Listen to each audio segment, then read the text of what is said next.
보혜사 성령의 역할에 대해서 이 본문이 얘기를 하고 있는데 좀 하나씩 살펴보면 첫 번째는 그러니까 15장 후반부서부터 나와 있는 것처럼 우리가 한 가지 기억해야 되는 것이 있다면 이걸 겁니다. 우리가 예수 믿는다면 예수를 바로 믿는 사람들에게는 핍박이 있다는 거죠.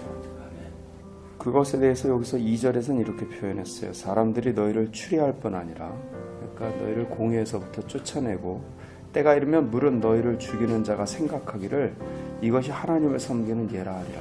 그러니까 자기들의 어떤 정의의 이름으로, 종교의 이름으로, 또 심지어는 하나님의 이름으로 핍박한다는 거예요. 핍박하는 것을 마치 하나님을 섬기는 것처럼 생각하면서 핍박할 거라는 거죠.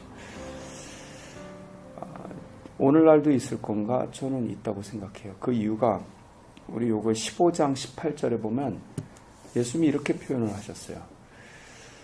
세상이 예수님을 미워했다는 거예요. 그걸 한번 생각해요. 세상이 예수님을 어떻게 대했는가? 세상이 예수님을 미워했다? 그러므로 예수께 속한 자를 미워하는 것은 당연하다. 그게 이제 18절 이후에 나오는 예수님의 말씀의 내용입니다. 만약에 예수님한테 우리가 속하지 않았고 세상에 속했다면 세상이 우리를 미워하지 않고 오히려 사랑할 것이지만 우리가 예수님께 속하였기 때문에 예수님께 하는 그대로 우리에게 하겠다는 거죠. 그럼 예수님한테 어떻게 했는가? 이것만 질문해 보라. 세상이 예수님을 사랑했는가? 아니면 세상이 예수님을 미워했는가? 미워했다라는 거죠. 우리가 세상을 미워할 필요는 없죠. 미워하라고 되어 있지도 않고. 그렇지만 하나님에 대해서 대적하고 있는 사람이 있는데 그 사람한테 내가 환심을 사려고 하는 행동 자체가, 의도 자체가 어떤 면에서는 그게 세상과 버타는 것인데 하나님과 원수되는 것이다. 그렇게 표현하고 있다는 거예요. 그래서 이게 전도라는 이름으로 우리가 착각하기 좋은 것 중에 하나가 뭐냐면 전도하려다 보니 사람들의 마음을 사야지 전도가 된다. 이런 마음이 있어서 사람들의 마음을 살려고 하는 노력을 해요. 저는 뭐 그거 그렇게 나쁘다고 생각은 안 하지만 근데 궁극적으로 조금만 생각해 보면 전도는 누가 하시는 거냐면 내가 하기는 해도 저 사람이 예수를 믿고 안 믿고는 누구에게 달려냐면 하나님께 달려 있어요. 하나님의 은혜가 있어야만 이 사람이 믿게 되거든요. 그러면 이게 하나님이 하셔야 되는 일이라고 딱 생각을 하면 내가 할 역할이 있으나 궁극적으로는 하나님이 하시는 일이다. 그러면 전도가 정말 되려면 어떻게 해야 되냐면 내가 하나님과 붙어 있어야지만 전도가 되는 거죠. 그러니까 사람의 비율을 맞추려고 노력할 것이 아니라 사람의 눈치를 볼 것이 아니라 하나님의 눈치, 하나님의 비율을 맞추는 것을 첫 번째로 생각을 해야 그래야 전도가 되는 거지. 여기를 잊어버리고 나서는 사람하고 내가 아무리 화친해봐야 이 사람한테 해달라는 걸 다 해줘봐야 그렇다고 해서 전도가 될 것 같으면 절대로 안 됩니다. 우리가 다니엘과 세 친구의 이야기를 조금 기억할 필요가 있습니다. 다니엘과 세 친구 보면 바벨론 땅에서 포로로 잡혀갔던 땅인데 이 사람들이 그 안에서 자기들의 신앙을 굳건히 지킴으로 해서 하나님이 그들을 어떻게 높여주시는지 그거 스토리가 펼쳐지는 게 다니엘과 세 친구들 이야기예요. 그 세 친구들 특별히 느부갓네살 왕이 자기의 신상을 높이 세우고 나서는 각종 악기를 울릴 때 와서 절하라 그런 조서를 내렸었죠. 근데 이 세 친구가 그 당시에 그 나라에서 자꾸 입지가 좋아지니까 정치적인 라이벌들이 시기하고 있던 차에 그거를 빌미 삼아서 왕한테 가서 고자질하지 않습니까? 아, 저것들 안 한다고. 그랬더니 왕이 진노를 해서 데리고 와라. 기회를 한 번 줍니다. 너희가 짐짓그릇했느냐? 혹시 음악을 못 들어서 또는 여러 가지 상황으로 그런 거 아니냐? 짐짓그릇했느냐? 묻지 않습니까? 지금이라도 악기가 울릴 때 절하면은 조건이와 만약에 그렇지 않으면은 너희는 오늘 풀무불로 들어갈 줄 알아라. 이렇게 얘기를 해버렸어요. 그랬더니 그 세 친구가 얘기가 왕이여 이 일에 대해서는 우리가 드릴 말씀이 없습니다. 아주 단호해요. 지금 전도해야 되는 입장인데 그 사람 비유 맞추질 않아요. 우리가 섬기는 여호와 하나님은 당신의 손과 저 풀무불에서 우리를 건져내실 수 있을 뿐만 아니라 설령 그렇게 아니하실지라도 우리는 왕의 신상과 왕의 신들에게 절할 수가 없습니다. 거절해버려요. 열이 있는 대로 받았죠. 보십시오. 열 받았어요. 마음 회심한. 열 받아가지고 야, 불 7배나 더 뜨겁게 만들어. 그거 뜨겁게 만들고 집어넣다가 다른 사람들이 불에 탔어요. 그 정도로 지금 불이 뜨거워졌어요. 거기다 대고 이 3명을 집어넣지 않습니까? 넣었는데 그 3명이 그 안에서 타지도 않아요. 그을리지도 않아요. 가만히 밖에서 보니까 3명을 넣었는데 1명이 더 보여요.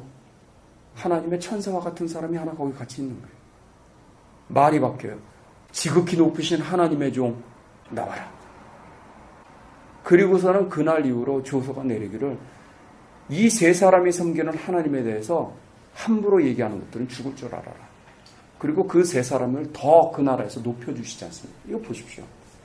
그러니까 자기 목숨 내놓고 딱 각오하고 자기 신앙을 타협하지 않고 먼저 그거부터 딱 지켰더니 그게 진짜 전도가 됐단 말이에요. 전도는 그렇게 하는 거예요. 내가 다 끌려다니면서 진리를 타협하면서 그 사람의 마음에 든다고 해서 전도가 되는 게 아니고 내가 하나님 마음에 정확하게 들고 진리를 타협하지 않고 사랑을 베푸는 게 하나님 말씀이니까 사랑을 베풀 거 베푸지만 타협하지 않을 건 타협하지 않는 거예요. 그냥 그렇게 하고 할 때 하나님의 역사가 드러나야 그래야 그 다음에 승부가 나는 거예요. 여기서 나온 것처럼 보혜사라는 단어는 예수님이 가는 것이 너희들에게 더 유익이라 그래야 보혜사를 내가 보낼 것이라 그렇게 얘기를 했어요. 이 보혜사라는 단어는 헬라어로 파라클레이토스라는 단어예요. 그 말은 옆에서 우리를 보조하는 분이에요. 어떻게 보조하냐면 이건 특별히 법정 용어입니다. 법정에서 legal assistant, advocate. 그러니까 내가 지금 법적으로 무슨 일을 당했을 때 내가 그거를 잘 다루지 못할 때 법정 대리인을 세워서 이 사람이 법적인 것을 돕게끔 하는 사람. 변호사보다도 조금 더 포괄적인 의미를 지녔다라고 얘기를 해요. 이 단어가 쓰인 게 2번입니다. 이렇게 성령에 대해서 쓰였고 요한 1서 2장 1절에서 예수님이 하셨던 말씀도 만약에 누구든지 죄를 범했으면 하나님 아버지 앞에서 내가 대언자 역할을 해주겠다 그랬어요. 예수님이 하나님 앞에서 우리의 변호사 역할을 해주시는 거예요. 우리 죄를 위해서. 저 죄 졌던 사람 맞는데 내가 그 죄값 다 지불했습니다. 아버지 이 사람 받아주십시오. 이게 우리 예수님의 변호사 역할이에요. 그게 파라클레이토스예요. 그런데 세상 법정 앞에서 세상 사람들 관계 속에서는 누가 그 변호 역할을 하냐? 성령께서 하신다. 너희가 공회에 잡혀가고 사람들 앞에 핍박을 받을 때 무엇을 말할지 어떻게 말할지 염려하지 말라. 그때 너희를 통해서 말씀하시는 것은 성령이시라. 그러니까 이 성령의 역할 가운데 제일 큰 것 중에 하나가 성령이 예배의 영이기도 하죠. 여호와를 경외하는 영. 우리 이사야서 말씀에 가면. 그러니까 성령께서 하시는 역할이 여러 개예요. 증인의 역할도 하시고 다 하지만 아주 특별히 좋은 것 중에 하나는 뭐냐면 내가 핍박 가운데 있을 때 세상 법정 속에서 세상의 갈등 속에서 이 험악한 세상 속에서 성령께서 그 자리에서 역사하신단 말이에요. 이게 전공이에요. 이게 사람이 다 자기 전공을 할 때 아름다워 보이잖아요. 저 사람 평소에는 참 힘이 없어 보이고 별거 없는데 자기 전공할 땐 눈빛이 살아있고 뭔가 빠릿빠릿한 게 탁 보이잖아요. 그게 전공이란 말이에요. 그것처럼 성령도 전공이 있으세요. 그 전공이 뭐냐면 이 보혜사예요. 그러니까 우리가 예배 때만 성령님 임하여 주옵소서 그건 아니잖아요. 예배 때도 임하시지만 세상 속에서도 임하셔야 돼요. 삼손이 블레셋 사람들이 자기 1000명의 자기를 잡으러 왔을 때 나귀 턱뼈를 주워들기 전에 그때 성령이 임하시잖아요. 임하시니까 노끈이 끊어지고 그냥 확 화가 나면서 잡아가지고 그 사람들 때려 죽일 때도 성령이 역사하셨단 말이에요. 그러니까 이렇게 성령의 역할이 어디 딱 국한시켜가지고 예배 때만 그게 아니고 이 세상 속에서 특별히 사람들의 갈등 속에서 그 속에서 내가 진리를 고수하고 예수 이름 때문에 핍박을 능히 받겠다라고 할 때 그 속에서 성령께서 역사하셨나 이거를 생각해 보시라는 거예요. 그래서 절대로 핍박은 피할 게 아닙니다. 그냥 내가 예수 이름 때문에 어쩔 수 없이 받는 것이라면 그 속에 타협하지 않고 있어야 돼요. 그러나 그 속에서 보혜사께서 함께 하신다라는 거 그게 이제 오늘 본문의 말씀인 거죠. 뭐 다른 말씀보다도 여기 보면 두 가지 이제 성령께서 그런 보혜사로서 하시는 말씀이 두 가지가 있는데, 하나는 conviction, 책망하시리라. 죄에 대해서, 의에 대해서, 심판에 대해서 책망하시리라.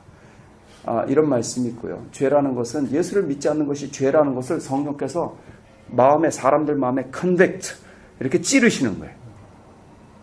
예수 믿지 않는 게 얼마나 큰 죄인지를 탁 찌르시고, 의에 대해서, 그게 예수님이 사람들이 갈 수 없는 하나님께로 감이라.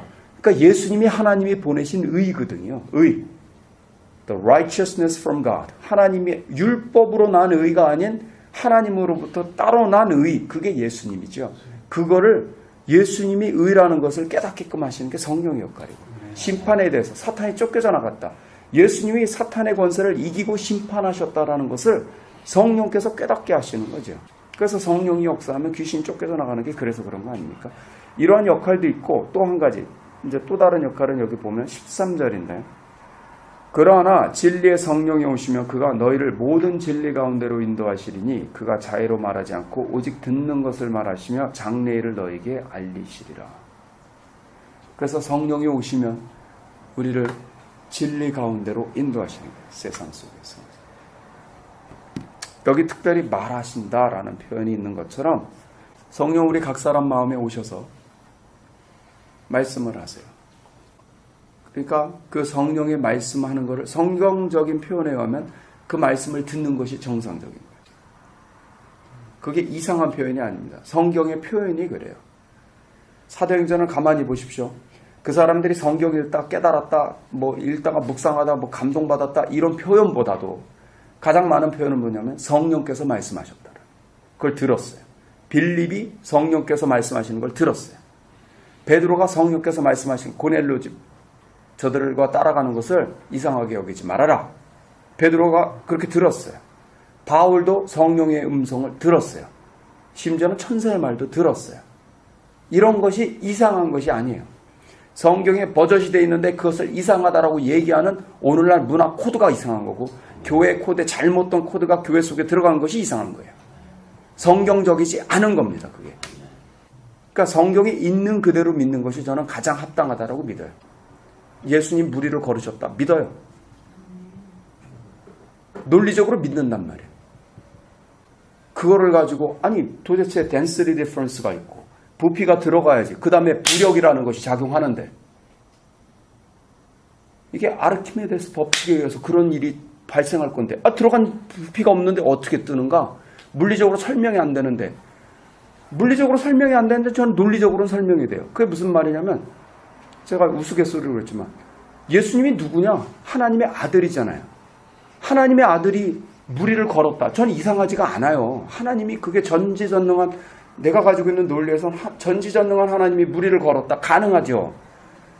예수님이 물속에서 빠지셨다. 이게 더 이상하지. 그렇지 않아요?